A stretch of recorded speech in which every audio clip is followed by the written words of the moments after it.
నమస్కారం, welcome to Suman TV. నేను గీతాంజలి. జనవరి 11వ తారీఖున శని త్రయోదశి విశిష్టత గురించి ఎప్పుడు మనం మాట్లాడుతూ ఉంటామండి. ఆ రోజున అంటే శనివారం త్రయోదశి రావడం, శని త్రయోదశి.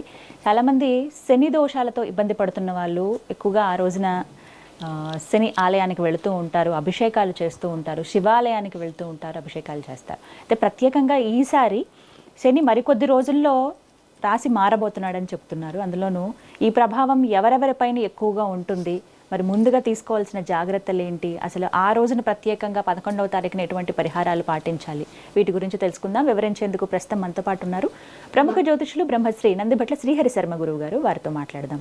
గురుగారు నమస్కారం అండి. వాగర్థావివ సంపృక్తౌ వాగర్థ ప్రతిపత్తయే జగతః పితరౌ వందే పార్వతీ పరమేశ్వరౌ. సదాశివసమారంభాం శంకరాచార్య మధ్యమాం అస్మదాచార్య పర్యంతం వందే గురు పరంపరాం. ఆదిత్యాయ చ సోమాయ మంగళాయ బుధాయ చ గురుశుక్రశనిభ్యశ్చ రాహవే కేతవే నమః. శృంగేరి జగద్గురు పీఠాధిపతులకి, కంచి పీఠాధిపతులకి నమస్కారములు తెలియజేసుకుంటూ కార్యక్రమాన్ని ప్రారంభిద్దాం. శని త్రయోదశి 11వ తారీఖున గురువుగారు. ఈసారి జనవరిలో ఇంకా ఫస్ట్ మొదటి 11 రోజుల్లోనే వచ్చింది. అయితే చాలామంది క్వశ్చన్స్ అడిగేది ఏంటంటే, మాకు ఇలా శని పీరియడ్ ఉంది, 7.5 అని కొంతమంది, అలా కొంతమంది ఏమో అర్ధాష్టమ శని అని, అష్టమ శని అని ఇలా ఉన్నాయి, కంటక శని అని. ప్రత్యేకంగా చేసుకోవాల్సిన పరిహారాలు ఏమైనా ఉన్నాయి? ఎందుకంటే ఆ బాధలకి చాలా ఇబ్బంది పడుతున్న వాళ్ళు ఉన్నారండి. శని అనగానే భయపడే వాళ్ళే చాలామంది ఉంటారు. తట్టుకోలేకపోతున్నాము, ఇంకా ఎన్ని రోజులు ఉంటుంది ప్రభావం, మరికొద్ది రోజుల్లో మారుతుంది కదా, ఇంకేమైనా మేము పరిహారాలు చేసుకోవాలా, అసలు ఎక్కడికి వెళ్ళి చేసుకోవాలి? చాలామంది వేరే వేరే ప్రాంతాలకు వెళ్ళలేరండి. ఇప్పుడు శనిసింగనాపూర్ కానీ ఇలాంటి వాటికి వెళ్ళలేరు. ఇప్పుడు దగ్గరలో ఉన్న ఆలయాలకు వెళ్ళొచ్చా, అసలు అభిషేకం చేసేటప్పుడు తీసుకోవాల్సిన జాగ్రత్తలు ఏంటి, ఇలా కొన్ని సందేహాలు ఉన్నాయి.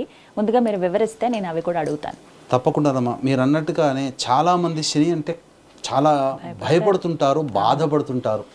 అంటే శని ప్రభావం ఏంటనేది ఒక ముక్కలో చెప్పాలంటే, మనం ఏ జన్మలలోనైనా కానీ, ఉదాహరణకి గత జన్మలో మనం ఏం పని చేసినా ఆ గత జన్మల్లో చేసిన అన్ని రికార్డ్ చేసేవాడు ప్రత్యక్ష భగవానుడు సూర్యుడు. ఆ సూర్యుని దగ్గర నుంచి మనం ఈ జన్మలలో, గత జన్మలో మనం మంచి చేసుకుని ఉంటే పుణ్య ఫలితం ఈ జన్మలో అనుభవిస్తాం. పాప ఫలితం, పాపం చేసుకుంటే పాప ఫలితం. అన్నీ కూడా శని ప్రభావం సందర్భంగా ఉన్నప్పుడు, గత జన్మ పుణ్యవశాత్తు స్వర్గీయ నందమూరి తారక రామారావు గారు ఈ ఏలిన నాడు శని ప్రభావం ఉన్నప్పుడే పార్టీ పెట్టడం, అద్భుతం సృష్టించి 9 నెలల్లోనే ముఖ్యమంత్రి అయ్యారు. ఇది శని ప్రభావం ఉన్నప్పుడు ఇది జరుగుతుందంటే ఎవరైనా నమ్మగలుగుతారా? మరి శని పుణ్యాన్ని కూడా ప్రసాదించాడు అక్కడ. కాబట్టి కేవలం కష్టాలనే కాదు, అందున కష్టాలు అనుభవిస్తున్నాడంటే ఈ కష్టపడుతున్నామంటే గత జన్మ పాప ఫలితం పోతుందనే కదా మనం కష్టపడుతుంది.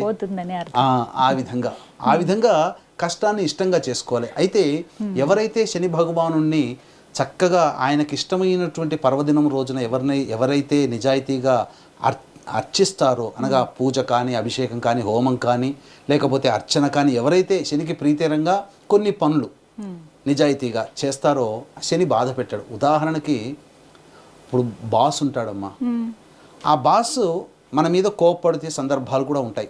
కానీ ఆ బాస్ని మనం ఎప్పుడు ప్రసన్నం చేసుకుంటూ ఉంటే ఆ కోపడే సందర్భాలు ఉన్నప్పుడు మనల్ని ఎక్స్క్యూజ్ చేస్తాడు కదా, అంత కష్టపెట్టకుండా మందలించి వదిలిపెడతాడు కదా బాస్. అలాగే మనకు గత జన్మ కర్మదోషాలకి మన బాస్ శని భగవానుడు. అతన్ని అవకాశం వచ్చినప్పుడల్లా అతన్ని అర్చిస్తే, అతను కష్టపెట్టేటువంటి సందర్భం వచ్చినప్పుడు మనల్ని తక్కువగా ఇబ్బందులతో మనం బయటపడతాము. కాబట్టి ఈ యొక్క శని త్రయోదశి 11వ తారీఖు రోజున ఉన్నటువంటిది ప్రత్యేకమైనటువంటిదమ్మా. ఎందుకు ప్రత్యేకం కూడా తెలియచేస్తాను. ధనుర్మాసంలో వస్తుంది. సాక్షాత్తు శని భగవానుడు ఎవరు? విష్ణు భగవానుడి తోడలుడు. కాబట్టి ఆ విష్ణు సంబంధమైనటువంటి ధనుర్మాసంలో వచ్చే శని త్రయోదశి అద్భుతమైన, కష్టాన్ని తీర్చేవాడు విష్ణు భగవానుడు అయితే కష్టాలు పెట్టేవాడు శని భగవానుడు. అట్టి శని భగవాను యొక్క కష్టాల నుంచి ఆ యొక్క ధనుర్మాసంలో మనం కొన్ని నియమాలు పాటించడం ద్వారా మంచి జరుగుతుంది.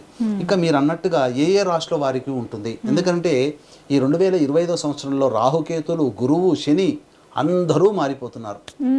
కాబట్టి ఆ నలుగురి యొక్క ప్రభావము సమస్త రాశులు 12 రాశుల మీద కూడా ఉంటుంది. ఇప్పుడు చాలా మంది ఏంటంటే, ఇప్పుడు శని ప్రభావం నడుస్తున్నటువంటి సందర్భంగా కుంభరాశిలో సంచారం చేస్తున్నాడు కాబట్టి వృషభ, మిథున, కర్కాటక, సింహ, తుల, వృశ్చిక, మకర, కుంభ, మీన రాశిలో వాళ్ళకి శని ప్రభావం ఇక పోతుంది అనుకునేటువంటి వాళ్ళకి ఇప్పటి వరకు వృశ్చిక రాశి వారికి అర్ధాష్టమ శని, అర్ధాష్టమ శని ఈ సంవత్సరంతో పోతుంది అనుకుంటారు. కర్కాటక రాశి వారు అష్టమ శని, ఇక అష్టమ శని పోయిందని అనుకుంటుంటారు. ఇక మకర రాశి వారికి ఏలిన నాడు శని, ఈ దెబ్బతో ఈ సంవత్సరం పోతుందని అనుకుంటారు. కానీ ఈ యొక్క సంబంధించినటువంటి వాళ్ళకి మళ్ళీ జూలై 8వ తారీఖు రోజున మళ్ళీ వక్రగతి ప్రారంభం అవుతుంది. కాబట్టి 12 రాశుల వారికి కూడా ఇబ్బంది పడుతుంది. ఎందుకనంటే ఇప్పుడు మార్చి 29వ తారీఖు రోజున శనివారం మారుతున్నారు కుంభం నుంచి మీనంలోకి. అక్కడ జూలై 8 వరకు సాధారణంగా రుజు మార్గంలో ప్రయాణం చేస్తూ జూలై 8వ తారీఖు నుంచి వక్రగతి పొందుతాడు. పొంది సెప్టెంబర్ వరకు ఉంటాడు. ఆ ప్రభావం ఎలా ఉంటుందండి? జూలై నుంచి సెప్టెంబర్ వరకు, ఆగస్టు సెప్టెంబర్ జూలై 8 3 నెలల ప్రభావము మళ్ళీ కుంభరాశిలో ఫలితాలనే ఇస్తాడు. వృశ్చిక రాశి వారికి పోయింది ఇబ్బందులు అని అనుకునేడానికి లేదు. మళ్ళీ ఆ 3 నెలలు అర్ధాష్టమ శని ప్రభావం అక్టోబర్ వరకు 4 నెలలు ఉంటుంది. కాబట్టి కర్కాటక రాశి వారికి అష్టమ శని మళ్ళీ జూలై 8 నుంచి 4 నెలలు మళ్ళీ ఉన్నట్టే. మళ్ళీ మకర రాశి వారికి ఏలిన నాడు శని, వృషభ రాశి వారికి కంటక శని దోషము అనేటువంటిది మళ్ళీ కలుగుతుంది ఆ 4 నెలలు. మళ్ళీ అక్టోబర్ తర్వాత మళ్ళీ వక్రగతి నుంచి మళ్ళీ మార్పు చెందుతాడు, రుజు మార్గంలోకి వస్తాడు. కాబట్టి ఇదంతా కూడా 12 రాశుల వారికి కూడాను శని ప్రభావము ఉండి తీరుతుంది. కాబట్టి ఈ ఒక్క రాశికి పోతుంది అనేది లేదమ్మా. కొత్తగా వచ్చేటువంటి రాశులు ఏంటి? మేషరాశికి ఏలినాటి శని ప్రభావం స్టార్ట్ అవుతుంది. మిథున రాశి వారికి కంటక శని ప్రభావం తోడవుతుంది. సింహరాశి వారికి అష్టమ శని దోష ప్రభావం ఉంటుంది. కర్కాటక రాశి వారికి యోగ శని ప్రభావము, కన్యా రాశి వారికి దాంపత్య శని ప్రభావము, అలాగే ధనుస్సు రాశి వారికి అర్ధాష్టమ శని కొత్తగా వస్తుంది. కొత్తగా చేరే రాశులు ఏంటి? మేషము, మిథునము, సింహము, ధనుస్సు. ఈ కొత్తగా శని ప్రభావానికి గురవుతాయి. మళ్ళీ ఈ యొక్క వక్రగతి ప్రభావం చేత జూలై 8వ తారీఖు నుంచి అక్టోబర్ వరకు కూడా మళ్ళీ కుంభరాశి యొక్క ఫలితాన్ని ఇస్తాడు. కుంభరాశిలో గత 2.5 సంవత్సరాలు ఉన్నాడు. గత 2.5 సంవత్సరాలుగా అర్ధాష్టమ శనితో వృశ్చిక రాశి వారు, అష్టమ శనితో కర్కాటక రాశి వారు, వృషభ రాశి వారు కంటక శని ప్రభావం ఇవన్నీ ఎట్లయితే పొందారో మళ్ళీ యాజ్ యూజువల్గా 4 నెలల పాటు పొందుతారు. మళ్ళీ తర్వాత అక్టోబర్ తర్వాత మళ్ళీ కొన్ని రాష్ట్రాల వారికి. కాబట్టి ఒక రకంగా చెప్పాలంటే ఈ సంవత్సరం అంతా సమానముగా అన్ని రాశులు ఈ యొక్క శని ప్రభావానికి గురవుతున్నాయి. మార్చి 29 నుంచి వచ్చే సంవత్సరం మార్చి వరకు. ఈ విధంగా మరి ఇంతకీ ఎటువంటి పరిహారాలు చేసుకోవాలండి? మరి ఈ విధంగా ఉంటే ప్రసన్నం చేసుకోవాలి శని భగవాన్. తప్పకుండానమ్మా. శని భగవాన్ అవకాశం వచ్చిన అందున ధనుర్మాసంలో వచ్చే శని త్రయోదశి చాలా ప్రాశస్తమైనది. మీకు గనక గుర్తుంటే మనం 2023 సంవత్సరంలో కార్యక్రమం చేసాం. ఆ 23 సంవత్సరంలో కూడా సంక్రాంతి కంటే ముందు రోజు త్రయోదశి తిథి వచ్చింది. అంటే ధనుర్మాసంలో వచ్చింది. చాలా విశేషమైనటువంటిది. ఇప్పుడు 11వ తారీఖున గురువు గారు. 11వ తారీఖు 10 ఏకాదశి అనుకున్నాం కదా. 10 ఏకాదశి, ద్వాదశి త్రయోదశి 2 రోజులు. ఏకాదశి ఉదయం 8 గంటల 9 గంటల చిల్లర వరకు ఉంది 10వ తారీఖు. ద్వాదశి వస్తుంది. అక్కడే చెప్పబోతున్నది ప్రత్యేకత ఏంటనేది. 11వ తారీఖు ద్వాదశి ఉదయం 8 గంటల 20 నిమిషాల వరకు ఉంది.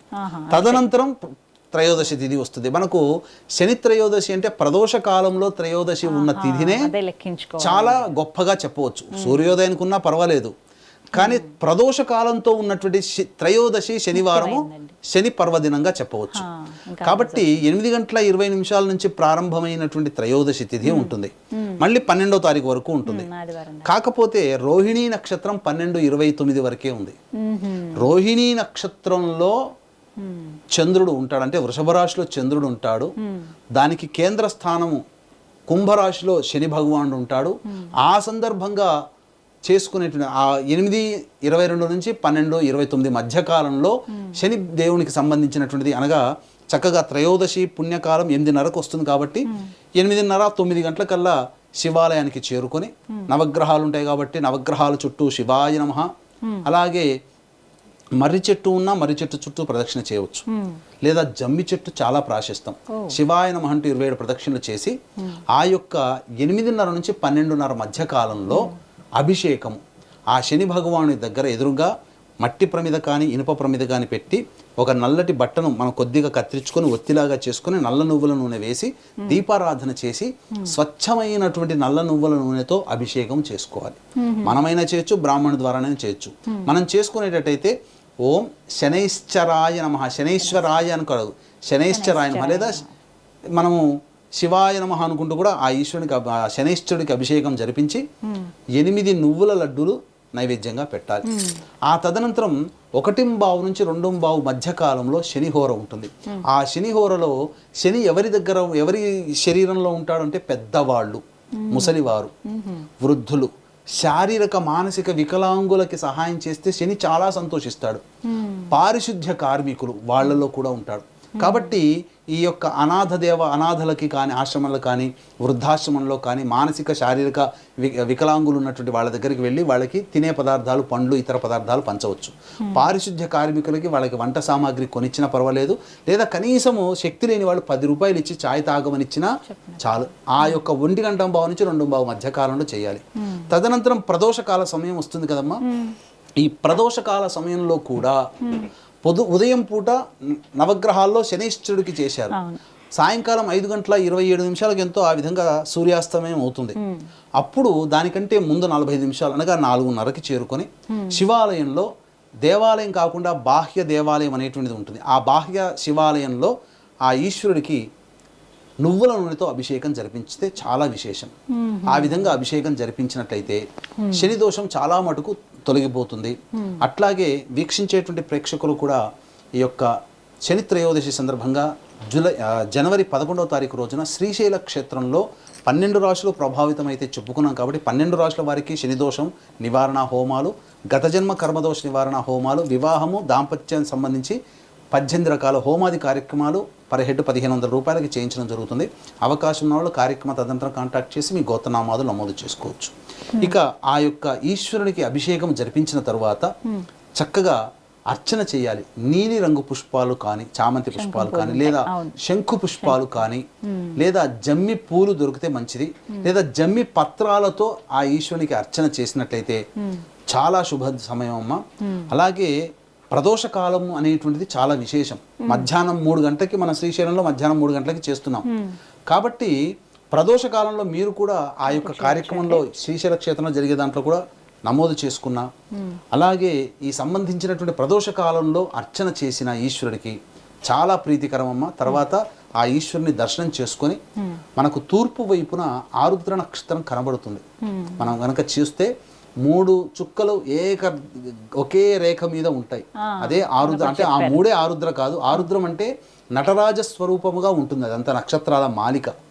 ఆ యొక్క నమస్కారం చేసుకొని భోజనం చేసుకున్నట్లయితే ధనుర్మాసంలో వచ్చినటువంటి అలభ్య పుణ్యతిథి ఈ యొక్క శని త్రయోదశి కాబట్టి ఆ రోజునంతా కూడా చేసినటువంటి పని వల్ల శని భగవాను యొక్క అనుగ్రహం కలిగి మార్చిలో మారుతున్నటువంటి రాశులకు ఏవైతే కొత్తగా వస్తున్నాయో వాళ్ళకందరికీ కూడాను శుభం చేకూరుతుందని చెప్పడంలో ఏమాత్రం సందేహం లేదు. చివరిగా ఒక సందేహం గురుగారు, శనీశ్వర ఆలయానికి వెళ్ళినప్పుడు తిరిగి ఇంటికి వచ్చి స్నానం చేయాలండి? మనకు సాధారణంగా స్నానం చేయమని ఎక్కడా చెప్పబడలేదు. చాలా మంది చేస్తారు, అక్కడ ఆ విధంగా చేస్తుంటారంటే అదొక శని దోషంగా పట్టుకున్న మనం చేస్తుంది పూజా కార్యక్రమం. స్నానానికి ప్రత్యేకంగా ఏమి చెప్పబడలేదమ్మా. దాని గురించి కాళ్ళు కడుక్కోవచ్చు అంతే తప్ప స్నానం చేయమని ఎక్కడా చెప్పబడలేదు. కాకపోతే సచేల స్నానం అనేటువంటిది కొన్ని పుణ్యక్షేత్రాల్లో చేస్తారు. ఆ విధంగా సచేల స్నానం చేసి ఆ యొక్క శనేశ్వరుడిని అభిషేకం ముందు చేసుకుంటారు. ఎందుకంటే పవిత్రత కలుగుతుంది కాబట్టి అలా ఆ విధంగా చేయాలి. అలాగే ఖచ్చితంగా ఆ రోజు నల్ల వస్త్రాలే ధరించాలా అండి? ఈ యొక్క సంబంధించింది కూడా చాలా అపప్రద వస్తుందమ్మా. నల్ల వస్త్రాలు ధరించకూడదు అని చెప్పి చాలా మంది చెప్తున్నారు. అసలు శని భగవాన్ యొక్క స్వరూపమే నలుపు కదమ్మా. నల్ల వస్త్రాలు ఖచ్చితంగా ధరించి చేస్తే చాలా మంచిది. ఇప్పటికీ కూడా శనిశంగనాపూర్లో నల్ల వస్త్రాలు ఇస్తారు. అభిషేకం చేసుకోవడం పోయినప్పుడు ఆడవాళ్ళకైతే ఆడవాళ్ళకి సంబంధించిన వస్త్రములు, మగవాళ్ళకి పంచలు ఇవన్నీ కూడా ఇచ్చి ఆ విధంగా లోపలికి పంపిస్తారు. అభిషేకం చూడవచ్చు, చేయవచ్చు. ఆ విధంగా నల్ల వస్త్రాలు ధరించి వెళ్ళొచ్చు, తప్పేమీ లేదు. అంటే శివాలయానికి వెళ్ళినప్పుడు కూడా అలా వేసుకోవచ్చా అనేది? వేసుకోవచ్చమ్మా, తప్పేమీ లేదు. నల్ల వస్త్రం అనేటువంటిది మనము ఎటువంటి అహంకారము లేదు, అలాగే మనకు ఈ శరీరం మీద మనకు వాంఛ కోరికలు లేవని తెలపడం కోసం నల్ల వస్త్రం ధరించడం. అది చాలా చక్కగా వివరించారు గురుగారు. ధన్యవాదాలండి. సర్వం శ్రీ ఉమామహేశ్వర పరబ్రహ్మార్పణమస్తు.